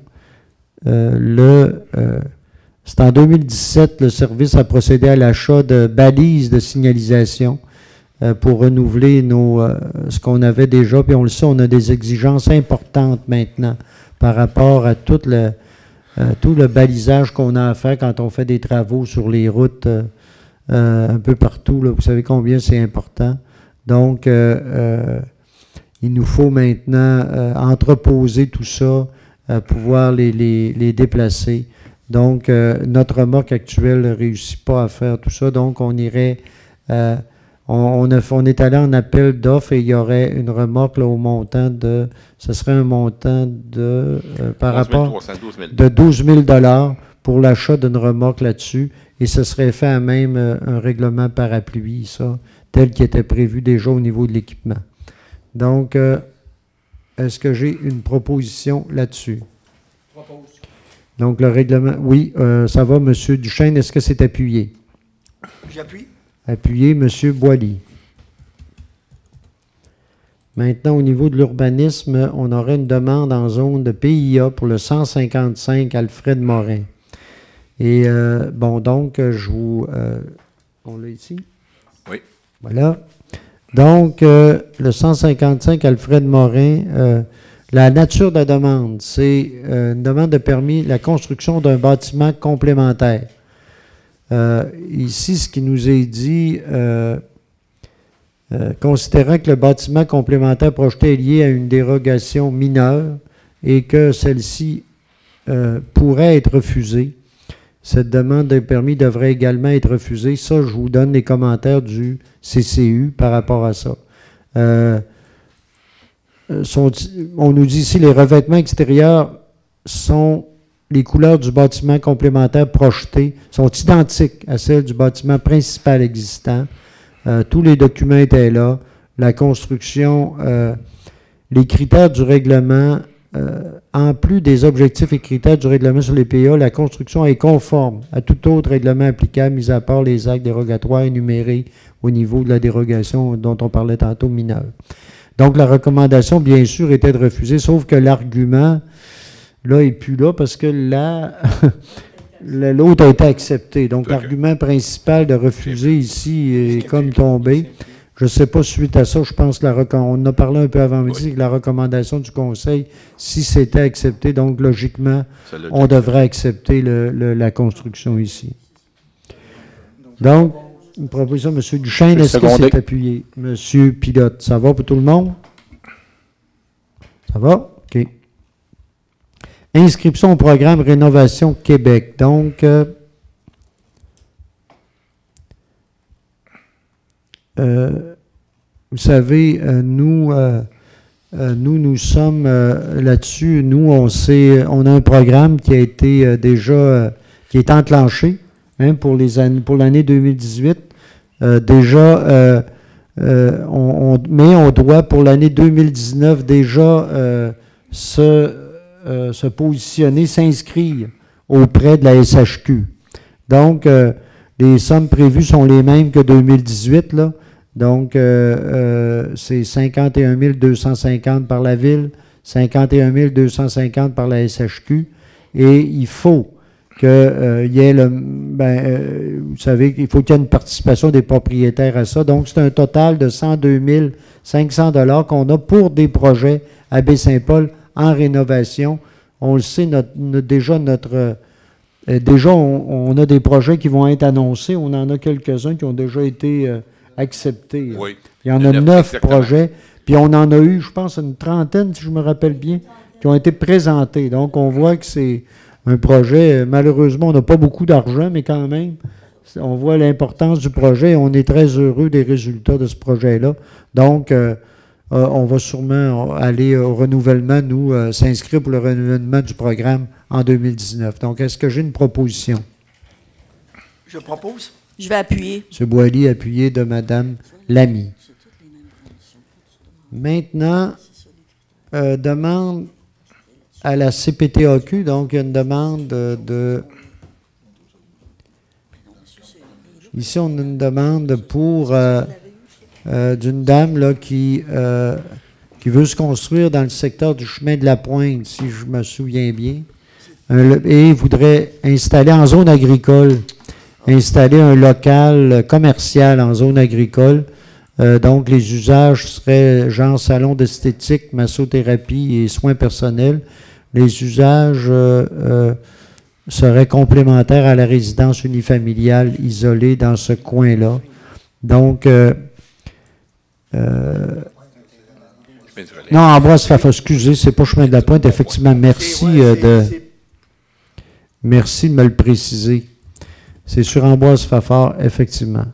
Donc, ce serait situé dans un îlot déstructuré. On est obligé d'aller à CPTAQ quand même? Oui. C'est ce qu'on a parlé le matin? Oui. C'est obligatoire. Oui, c'est ce qu'on a parlé le matin? Oui, on a parlé un matin, mais on avait parlé de l'îlot déstructuré un matin. Je pensais qu'on... Ça veut dire qu'ils nous ont gardé un ticket de show pour... Hein, c'est correct. C'est correct. Ouais. On vive avec ça encore une fois. Et donc nous, ce qu'on fait là-dedans, c'est de reconnaître que c'est permis dans notre règlement. On pourrait le permettre. Donc, il s'agit d'avoir l'autorisation de la CPTAQ. Donc, je prendrai une proposition pour dire... pour confirmer là, que c'est faisable. Je le propose, selon nos règlements. Ça va? Vous savez, M. Fortin, c'est moi qui ai assisté aux demandes des îlots, puis comme c'est en zone agricole, il ne perd jamais son usage. Donc, c'est pour ça qu'on est obligé de se soumettre à leurs petites conditions.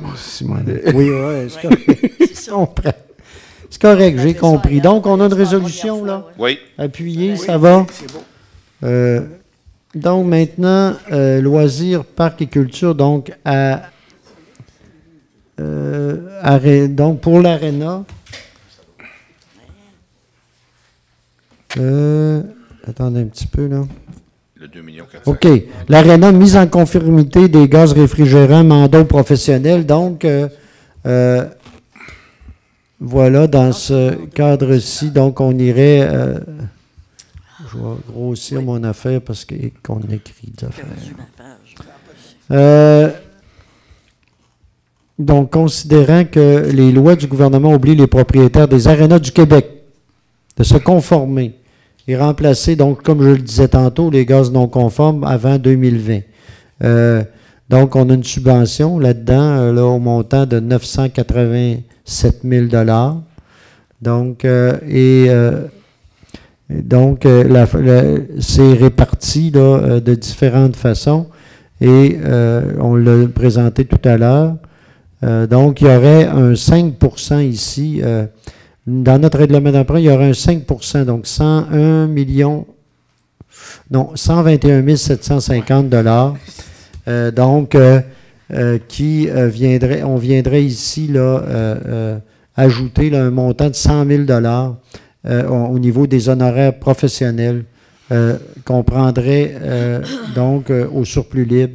Mais ce que je comprends, ça fait partie d'un pourcentage. On pourrait le récupérer, hein, M. Bouchard? On va le récupérer après quand on va avoir les argents, là, quand on va avoir notre règlement d'emprunt, on peut inclure ça par après. Mais là, pour l'instant, pour pouvoir financer les honoraires, on irait avec le 5 %. Donc, est-ce qu'il y a une proposition? Monsieur Duchesne, est-ce que c'est appuyé? Je vais l'appuyer. Monsieur Goudreau, ça va pour tout le monde? Ça va? OK.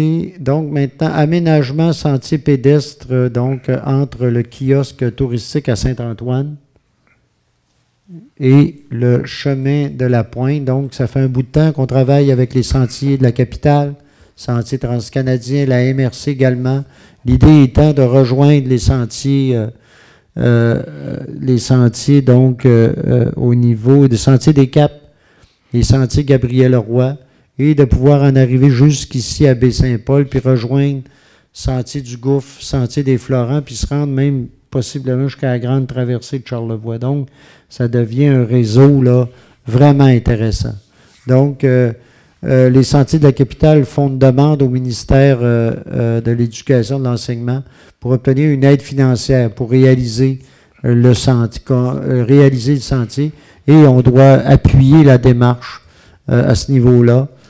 Donc, est-ce qu'il les ententes ont déjà été prises avec les propriétaires pour pouvoir faire le sentier, la plupart des propriétaires, même à peu près tous.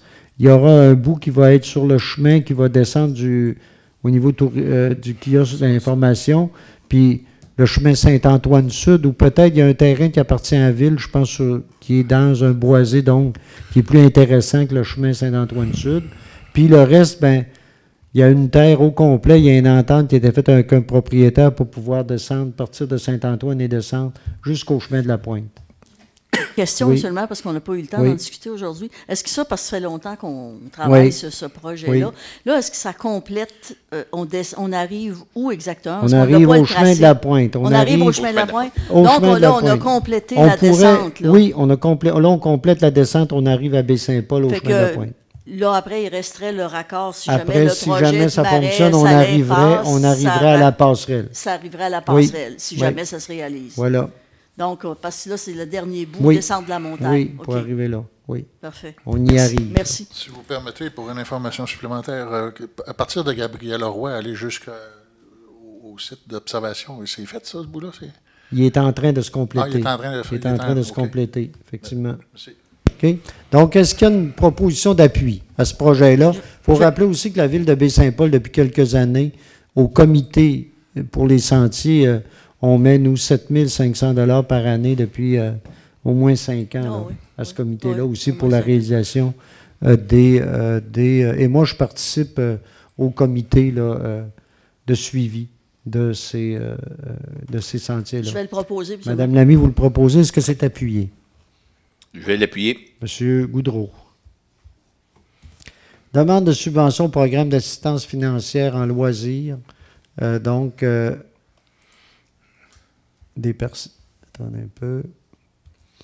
Donc, au loisir. Donc, en fait, ici, on le fait depuis. C'est un programme qui est en vigueur depuis plusieurs années. Il y a une demande d'aide qui est faite. C'est surtout pour l'intégration des personnes qui vivent avec différents handicaps. C'est surtout à ce niveau-là. Et maintenant, on doit aller au niveau du ministère, je pense, directement. Non, c'est l'association, l'ARLPH, l'association des personnes régionales des loisirs pour les personnes handicapées. On doit aller à ce niveau-là maintenant. Donc, on irait à 3 000 $ par accompagnateur. Donc, nous, on demanderait pour 2 accompagnateurs pour les camps de jour. En fait, c'est surtout pour les camps de jour, pour pouvoir accompagner des jeunes qui peuvent avoir des difficultés là, au niveau de certaines situations de handicap. Donc, est-ce qu'il y a une proposition là-dessus? Je le propose en mentionnant qu'on va avoir quand même 2 jeunes cette année qui vont avoir besoin d'accompagnateurs. Oui. Donc, là, c'est proposé par M. Duchesne, appuyé M. Fizette. Maintenant, les grands rendez-vous cyclistes. Donc, on a ici de demandes qui sont semblables à ce qu'on fait déjà, à ce qui ont déjà été demandés. Donc, je rappelle les compétitions. Déjà, on est proche, on arrive vers tout ça. Les grands rendez-vous cyclistes 2018, Coupe Québec-Canada, Grand Prix cycliste, le Grand Fondo, Coupe Charlevoix, vélo montagne, les 12 heures vélo montagne, l'enduro, la triple charlevoisienne, le cyclocross Dominus Vobiscum. Non, mais ça, c'est... Comme les spirituaux. Qu'est-ce que vous voulez? C'est comme ça. Ça va être béni, cette chose-là. Donc, voilà, les grands rendez-vous, on parle ici... je n'irai pas dans les dates, je vous invite à suivre tout ça. Vous savez que la ville de Baie-Saint-Paul est très impliquée au niveau des grands rendez-vous cyclistes et on sait l'impact que ça a ici. Donc, c'est un peu les mêmes compétitions sur les rues à Baie-Saint-Paul, entre autres, secteur du chemin Saint-Laurent, secteur du développement, ce qu'on appelle le développement Filion, le chemin chemin Sainte-Catherine également, et d'autres, différentes autres rues là, sur l'ensemble, le chemin Saint-Ours, la rue Forgette, plusieurs endroits là, où il y aura dans le secteur de la rue de la Ferme également. Donc, voilà, en gros, là, les demandes qui nous sont faites. Est-ce qu'il y a une proposition? Je vais le proposer. Proposer, M. Pilote, M. Fizette appuie. Ça va pour tout le monde? Ça va bien. Pour Canada, oui. À ce prix-là, est-ce que les routes sont réparées? Oui. On essaie que les routes soient le plus intéressant possible. Mais là, mais là, là, faut mettre un peu de ouh. Je rappelle qu'il y en a quelques-unes sur lesquelles on doit travailler. Mais il y en a d'autres sur lesquelles on a travaillé dans les dernières années. Là. Partons pas avec l'idée que toutes ces routes-là n'ont pas d'allure. Il y en a des belles.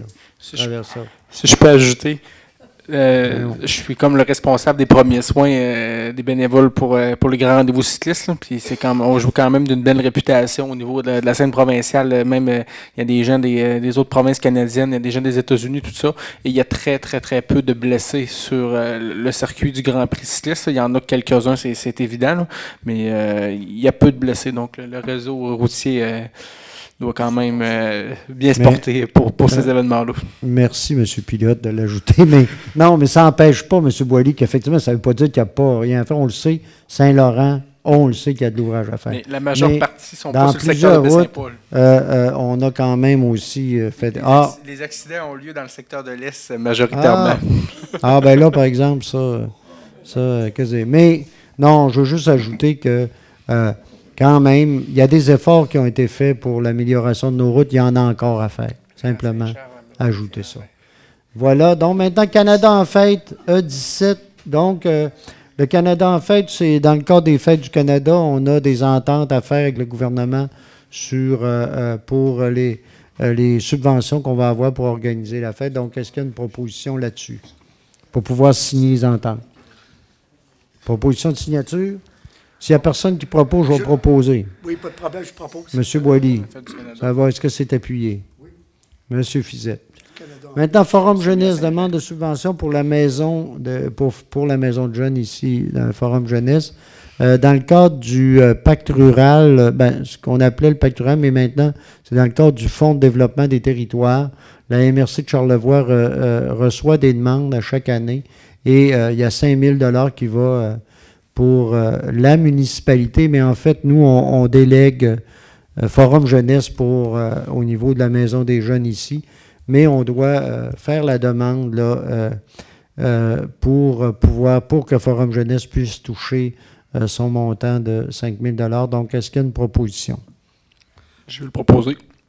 Avoir, c'est proposé, oui. C'est appuyé? J'appuie. M. Duchesne. M. Pilote, M. Duchesne. Maintenant, demande de subvention au ministère de la Culture, développement de la collection. Donc, on parle ici de la, de la bibliothèque René Richard, mais en fait, ça sert particulièrement à l'achat de livres et d'abonnements périodiques, l'achat de documents audiovisuels. Il faut qu'on ait une résolution pour faire notre demande. Cette année, c'est de 35 625 $ et normalement, là, c'est une formalité. C'est important pour le renouvellement. Je le propose, monsieur le maire. Madame Lamy, appuyez monsieur Fizette. Les différentes, maintenant, affaires nouvelles et délégations demandent diverses. Donc, tournoi de golf saison 2018. C'est pour, donc, déléguer, en fait, M. Duchesne, normalement, qui organise, qui s'occupe de faire les liens au niveau du tournoi. Puis on a 2017, encore comme pour 2018, comme pour 2017, il y a 4 tournois principaux auxquels la Ville, normalement, a décidé de participer. Donc, la Fondation du Centre du CIUS, la Chambre de commerce de Charlevoix, la Prévention du suicide et le Club Optimiste. Donc, c'est les 4 tournois, normalement, à moins qu'on en ait ajouté d'autres. Non, c'était ça, hein? C'est les mêmes. Donc, est-ce qu'il y a une proposition là-dessus? Et de mandater M. Duchesne pour faire, organiser tout ça. Je vais l'appuyer. Ça va, Mme Lamy, appuyer on va se faire organiser par Gaston. C'est ça. Il y en a qui se préparent à être invités, c'est ça? Oui, c'est pour ça. C'est pour ça qu'on a de l'intérêt à la chose. Ils travaillent leur invitation, oui. Gaston, il est bien bon là-dedans. Il va nous organiser. OK. Maintenant, le Grand McDon, ralentissement de la circulation le 2 mai. Donc, on le sait, comme à chaque année maintenant, depuis plusieurs années, les établissements McDonald's de Baie-Saint-Paul, la Malbaie organisent le Grand McDon, l'objectif étant de ramasser des fonds pour les équipements pour les enfants malades, entre autres. Et mais non, cette année, c'est la fibrose kystique. Excusez, là, j'étais parti, c'est une autre chose. C'est en lien avec la fibrose kystique cette année. C'est toujours avec une cause intéressante. Et donc, on nous demande de pouvoir faire de pouvoir ralentir la circulation. On nous parle ici du coin de la... bon, là, je viens de tout perdre, ça va bien. Mais on nous parle ici... Donc, du secteur de la Caisse populaire. Et c'est ça, c'est le seul, je pensais, le secteur qu'on nous demande. Mais je veux juste rappeler, donc, je vais être là, pour ceux qui veulent venir me voir. Je vais être là mercredi midi au McDonald's pour appuyer, là, comme on fait à chaque année, pour appuyer l'organisation, puis avec les employés, là, il y a différentes personnes qui sont là également pour participer à cet événement-là. Voilà. Voilà pour le Grand McDon. Ça va? J'ai eu une proposition là-dessus? Non? Ben, voilà. Est-ce que j'en ai une? M. Fizette s'est appuyé? Je vais l'appuyer. Appuyé de M. Goudreau. Brunch social de l'UPA le 13 mai, commandite de 200 $, plus achat de 2 billets, c'est ça? C'est un brunch. À 200 $, il n'inclut pas les billets. Patins. OK, excusez-moi. Ça va, donc, est-ce qu'il y a une proposition? Je propose. M. Boilly, appuyé, M. Goudreau. Le camp, défi tête rasée, 100 $. Donc, est-ce qu'il y a une proposition? M. Goudreau, M. Fizette. Éléonore Côté, une jeune fille là, qui participe au championnat canadien de judo. Et comme on le fait pour les jeunes, au niveau des compétitions sportives qui se distinguent au niveau national ou international, on a une politique qui fait qu'on verse 300 $ aux gens qui en font la demande à ce niveau-là. Donc, on irait dans le cadre de Mme Côté. Donc, une proposition. J'appuie. M. Duchesne, appuyé de M. Boilly. Maintenant, période d'intervention des membres du Conseil. Oui, M. le maire. Mme Lamy. Je vais être brève parce que la journée était longue. Je voulais d'abord remercier tous ceux et celles qui ont répondu à un sondage sur les paysages vous avez eu par différents moyens, Internet et tout ça. Merci infiniment. Au dernier chiffre, on était à 255, peut-être même un peu plus que ça, presque 300. Oui. Hein? Alors, bravo. Puis, si vous demandez, ça va servir parce que on va compiler ces sondages, on va compiler le sondage, on va voir ce qui se dégage, et ça va servir ensuite pour faire le plan d'action sur les paysages. Donc, ça va déboucher sur des actions concrètes en fonction, bien sûr, de la consultation publique qu'on a recueillie, puis de comment les gens se sont exprimés avec les différentes questions. Alors, merci beaucoup. Je pense que c'est une belle participation. Puis ça s'est fait, hein, puis toute l'équipe qui a travaillé à ça aussi, parce que ça s'est fait dans des temps records. Hein, on est obligé parce que la subvention qu'on avait pour faire ça nous donnait un échéancier très, très court. Alors, ça a été, je pense, très, très efficace, puis très dynamique aussi. Et puis, on a même 2 personnes qui sont allées en personne au centre commercial de Saint-Paul pour une bonne partie d'une journée pour aider les gens qui n'avaient pas Internet, par exemple, les aider à compléter le formulaire et tout ça. Puis on avait aussi des formulaires papier déposés à différents endroits. Donc, c'est quand même une belle récolte. Fait que je remercie tous les citoyens et citoyennes qui ont participé, puis ça nous encourage à en faire d'autres. Oui. Bon, et puis aussi, dans des petites annonces essentiellement ce soir, parce que il va y avoir bientôt le 20, c'est le 19-20-21, donc la fin de semaine de la fête des Patriotes. Pour les royalistes, c'est une fête d'une autre sorte qu'on appelle, mais la fête des Patriotes, c'est le moment où on permet les ventes de débarras. Je voulais juste rappeler à tous les citoyens et citoyennes qui peuvent se procurer des permis auprès des services de la ville et l'afficher pour faire leur vente de débarras à ce moment-là. C'est une belle occasion. C'est une belle occasion de jaser entre voisins et puis de se débarrasser de nos vieilles affaires. Ou des moins vieilles, ça dépend. Et puis, celles qu'on ne veut plus, en tout cas. Et aussi, comme on parle de ménage du printemps, je rappellerai que l'éco-centre est toujours disponible pour aller porter vos choses. Au printemps, c'est un bon moment. Et aussi, pour ceux qui ne peuvent pas se rendre à l'éco-centre avec des objets, il y a certains, vous pouvez demander, vous regarderez, on peut appeler à la MRC, il y a une collecte qui se fait à domicile de certains objets que vous pouvez, d'assez lourds, ce qu'on appelle les encombrants, là, en fait. Et vous pouvez appeler, réserver, mais il y a des délais là, pour ça, pour qu'ils viennent chercher ça chez vous. C'est bientôt, oui, c'est annoncé. C'est parce que je n'ai pas retrouvé l'information pour dire, mais si vous appelez à la MRC, on pourra vous donner des détails là-dessus. Alors, je vous encourage à le faire parce que c'est quand même important. Puis merci, monsieur. Ça va. Monsieur Pilote? Oui, donc le 13 mai prochain, le rendez-vous de la santé, j'en avais déjà parlé lors de la précédente séance, mais ceux et celles qui veulent y participer, que ce soit comme participants, autant marcheurs ou coureurs, vous êtes les bienvenus. Il y en a pour tous les âges, et ceux et celles qui veulent participer, mais comme bénévoles, vous êtes les bienvenus également. Vous avez juste à faire parvenir votre nom au service des loisirs, soit à Martin Simard ou à Olivier Bélanger. On a toujours besoin de bénévoles pour organiser ces grandes fêtes-là. Et dans un tout autre ordre d'idée, donc un beau bravo à Yann Brassard hier soir qui a fait une belle performance au réseau TVA avec l'émission La Voix. Donc il va accéder donc au final la semaine prochaine, dimanche soir. Donc on lui souhaite bonne chance et on remercie aussi tous ceux et celles qui ont voté pour lui. C'est une belle fenêtre pour Baie-Saint-Paul aussi d'accéder à ces grosses compétitions-là du réseau culturel. C'est vrai. Monsieur Fizette? Oui, je ne serai pas trop long non plus, uniquement parce que certaines personnes m'ont comme interpellé en rapport avec la dimension de la simplicité qu'il pourrait y avoir à trouver des locaux pour les activités des jeunes.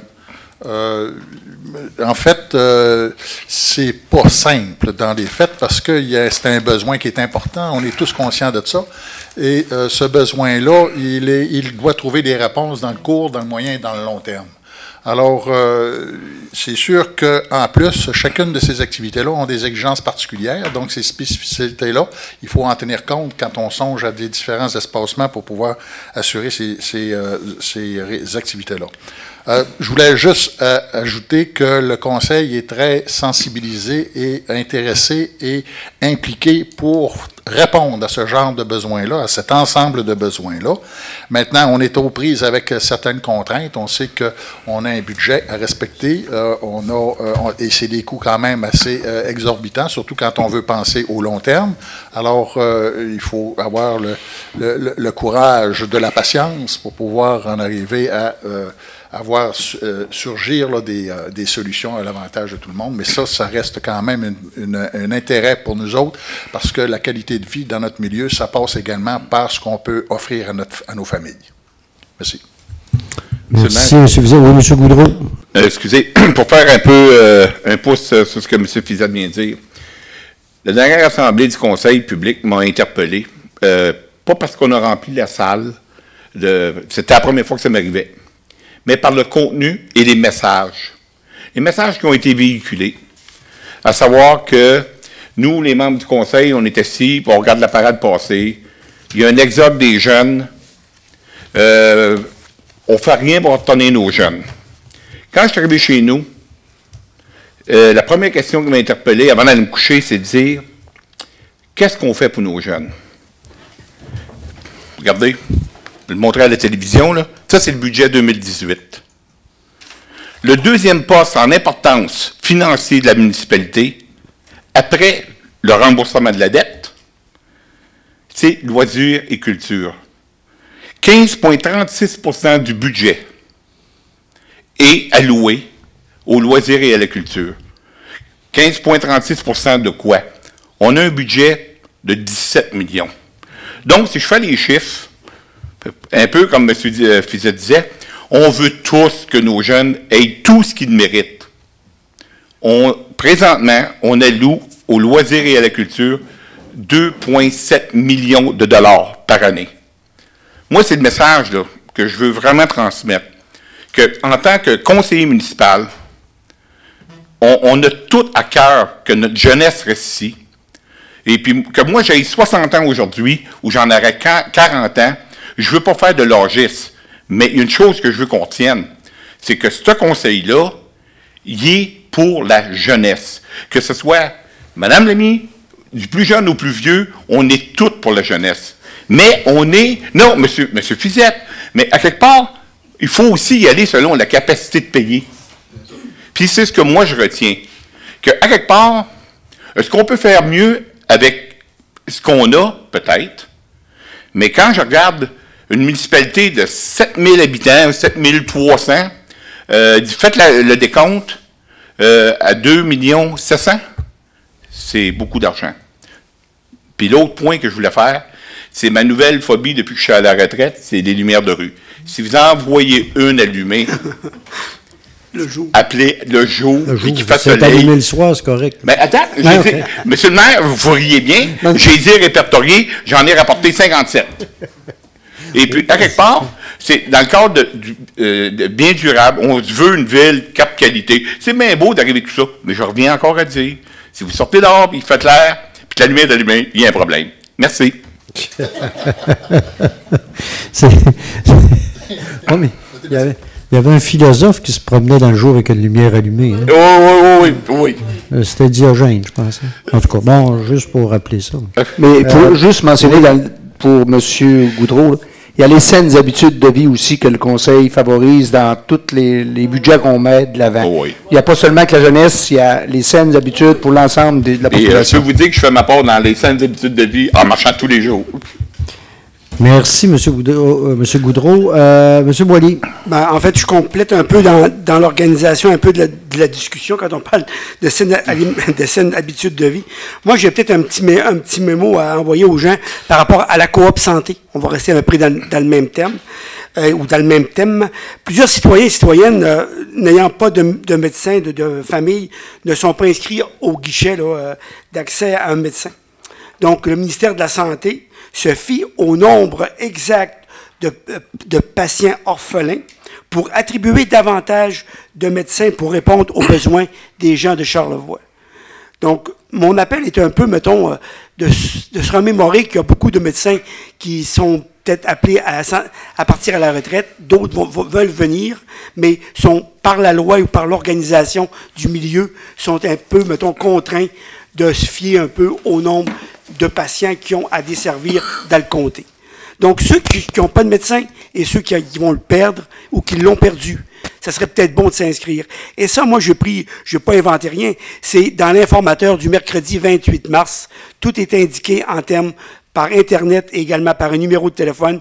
Puis il y a certaines conditions à avoir pour être sur la liste d'attente. Donc, ne vous gênez pas de le faire. C'est excessivement important pour les années qui s'en viennent. Mais voilà. Je pense, M. Boily, il n'y a pas un numéro de téléphone qu'on peut faire? Je peux vous le donner, mais c'est 1-877-644-4545.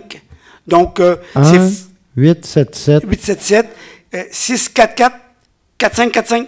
OK. C'est facile à retenir, c'est facile à dire également.